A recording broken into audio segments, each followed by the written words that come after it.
I think we should be able to put a speed limit on time because what do you mean it's almost watch? Hello? I am just a humble fox who likes to lock the fucking in front of something and just do whatever the hell this is. Or get back in a game that I haven't played since middle school. I kinda need a time machine. Only to ask my 12-year-old self if she had a GLaDOS face because whoa! Speaking of games, I like this obscure one that's about anthrocephalopus playing paintball with the ring. It's a weird one, yeah. And wait, it's last year, hello, what? Yeah, I need that time machine. His third game got a DLC that's a roguelite?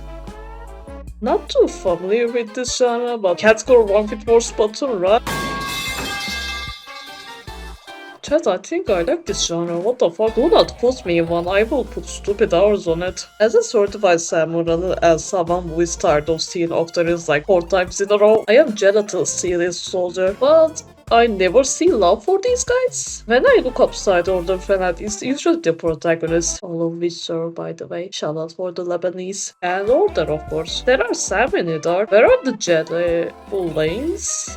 Jellos? Yeah, that's what I've been calling them, but if anyone has a good name for them, please let me know in the comments or something, I don't know. I do love me a good boss fight, and while fighting bots who are just like you isn't new, the other two are very original for Splatoon despite that they also feel familiar. It almost feels like they wanted to remake the bosses from the first game without rehashing, and it's simply peak, not gonna lie. So as a late birthday gift to this DLC, though I drew the pieces in time, so am I really late? Let's give the mini bosses some love by making them cute girly pops like they are in my head. I found you, faker. Faker? I think you're the fake hedgehog around here. You're comparing yourself to me? Not be starting with the one that's already a human and sure I guess, but I think she'd be sad if I left her off, so fuck it. New outfit. It can get too cold to wear whatever this swimsuit is, I guess. Let's make this little android the agent force it deserves. Just like how AI has no understanding of art and cannot replace humans, she does not understand what makes an inkling. Let's just say fresh. Yeah, we love our big puffy jackets and comically large boots, but does it make it fresher if we make them even bigger? She must have thought so. I can imagine my canon for the leader trying way too hard to be a fresh inkling, yet she's made from scratch of another one. This one is based on my aged force, so she keeps the tentacles, horns, I guess. And the banker card every competitive player uses since I unintentionally use it for my agent for in Splatoon 2. And I sure was hella confused when my parallel cannon had that. Also, I would give each of them a ring because side order moment, I guess. First is on the tentacle as an illegal source.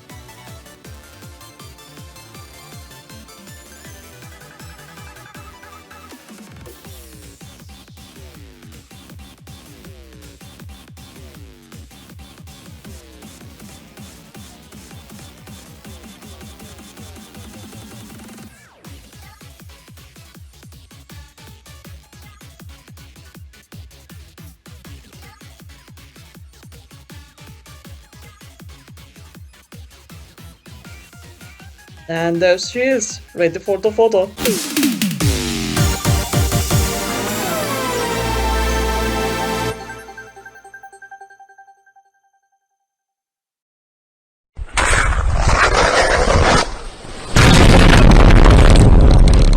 This is a pink martial safe space. I think it's a good boss fight and I'm tired of pretending it's not. Love me some physics, man, and I need the stage as a background so bad. The sky is just so pretty, it's unreal. Anyway, back to the design. This is the one I had the least ideas for. I only had round, and incorporating all 3 faces would be very cool. That's all of my list basically. Since I had another idea for Rondo and Canon ended up having a long jacket with shorts, I wanted to make their outfit focus on pants instead. What I didn't tell yet is that they're based on bizarre fashion since they do not understand what is considered fresh to like inklings and outlings. And I kept seeing these weird balloon pants all the time, so why not use one of them for the boss I don't have ideas for? This guy is just round in everything.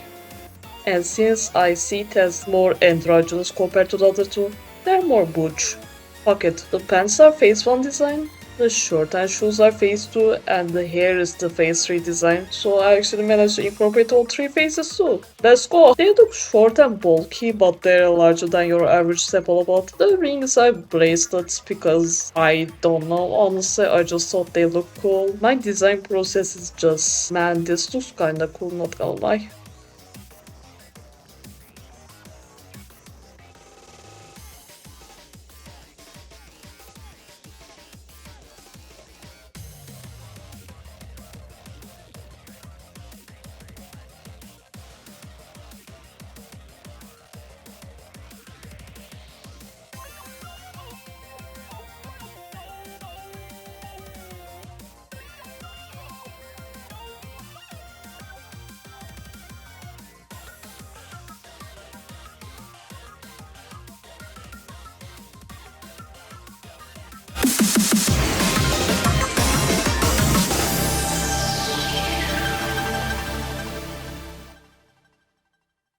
Alright.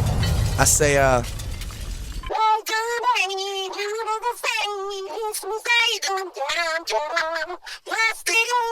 actually was gonna make a video essay about why I love asynchronous Rondo so much, and it still is probably my favorite Splatoon character. Out of all of them. Think of that one gif where Reggie and Sator are fighting except it's Rondo and Pearl in my brain. Short summary is that the vibes, especially the voice, is terrifying in the best way. The design flows so well despite the seemingly random elements and the theme just slaps. It has become my strolling music somehow. It's also very contrasting after we see clean, almost liminal rooms most of the time, so yet it doesn't clash. I kinda love it. While Marchada has been the one with the least ideas, this has been the hardest to execute the idea I had. I knew I had to turn the layers into a dress, make the face droopy and make it look feminine since I oddly see it as one. So don't mind me if I call this one she. It's just a silly headcanon thing. I had to find the perfect balance between making this a cute humanoid yet keeping it recognizable as a giant cone. The head was the hardest part since I wanted to make it goopy with 4 eyes yet an adorable girly head, and making the goop shape like hair is so high IQ. I am actually proud it came out of my head. I would have smushed the artist feed if someone else did that, not gonna lie. Then I had to make sure it had 9 discs like the OG design as a dress. After some fiddling, I got the idea of making 2 little balls as shoulder pads, and holy shit, it looks like a cute housewife. I was thinking it was meant to be a hospitality robot. I kinda vibe with it. The limbs are based on the tubes at the bottom and the bun is a torpedo since it's one of her attacks. I can imagine she switches between a torpedo, a toxic mix, and whatever the fuck this insect is. Why does it have eyes? Hello? Okay then, ring on the fingers, then she's totally married to me. Trust me, bro. Also, since it's the largest, this version is also freakishly tall. Even consider the giant for a human, or a cephalopod, I guess. I can't tell if he's the Rondo bias or it actually is my best design. Proud of it anyway.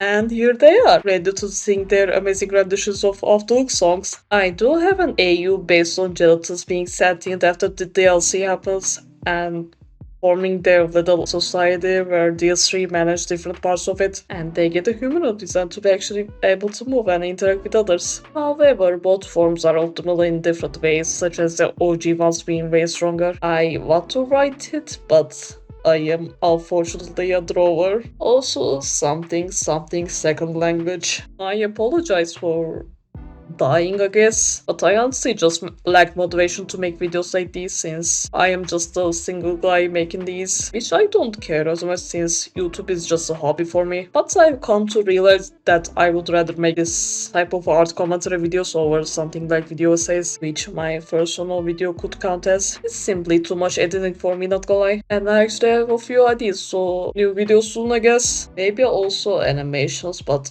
considering I never finish them, don't expect anything from me when it comes to those. See you later. Goodbye. See ya for now. Bye.